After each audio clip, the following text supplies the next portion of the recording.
اچھا یہ آپ نے جو بات کی ہے یہ واقعی یہ کچھ سمجھ میں آئی نہیں ہے میرے کہ پھر یہ کس طرح سے ہو سکتا ہے کہ یہ اس طرح کے فیصلے ہو جائیں. بیکاز اس میں ہوا ہے ہمارے ایک جاننے والوں کے ساتھ. وہ لڑکا باہر تھا, یہاں سے خط و کتابت کی کوشش کرتے رہے, وہ لڑکا جواب تھا ہی نہیں یہاں پہ, تو وہ جواب ہی نہیں دے پایا.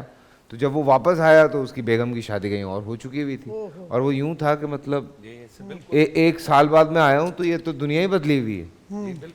تو یہی علت ہے. اسی کے سبب ہمارے علماء خاص طور پر احناف یہ کہتے ہیں یہاں کہ بھئی کورٹ میں آپ اس حوالے سے مت جاؤ. پہلا طریقہ تو یہ ہے کہ قرآن مجید فرقان حمید یہ اصول ہمیں دے رہا ہے کہ خاندان کے بزرگوں کو بٹھایا جائے, کوئی مسئلہ ہے وہاں حل کیا جائے. پھر شرعی طور پر اگر قاضی واقعتاً نظام شرعی ہو تو کم از کم ہم یہ اپیل یہاں بیٹھ کے کر رہے ہیں کہ کم از کم نکاح کے مسائل, طلاق کے مسائل کے حوالے سے, کہ جب آپ نکاح کے لیے کورٹ نہیں جاتے, وہ نادر ہوتا ہے کہ کوئی مطلب لڑکا لڑکی مرضی سے جائیں, اور وہ پھر اس پر بھی علماء نے یہاں گفتگو کر دی تھی کہ اس کی کیا حیثیت ہے, ولی کی اجازت کیسے ضروری ہے.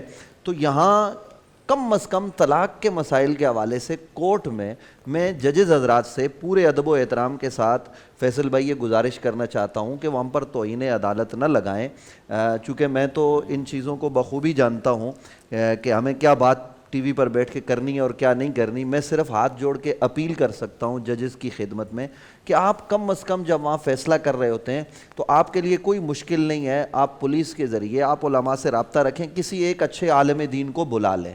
آپ ان وکلاء کو, یہاں گواہ بھی کیسے مل جاتے ہیں, آپ سٹی کورٹ میں چلے جائیں تو پیسوں پر آپ کو گواہ مل جائے گا, وہ آپ اس کو جانتے ہی نہیں ہیں. حالانکہ شرعی گواہ کیا ہوتا ہے وہ تو ان اصولوں پر پورا نہیں اترتا, وہ کسی کیس میں کسی کے خلاف دوسرے دن اسی کی حمایت میں گواہی دے رہا ہوتا ہے. تو یہ سارے مسائل ہمارے کورٹ میں ہیں. تو ہم ججز حضرات سے یہ کہتے ہیں کہ صاحب آپ کے پاس بڑی پاور ہے, آپ چاہیں تو کمشنر کو معطل کر دیں, آپ چاہیں تو جو ہے نا وہ آئی جی کو معطل کر دیں, سب کچھ کر سکتے ہیں نا آپ.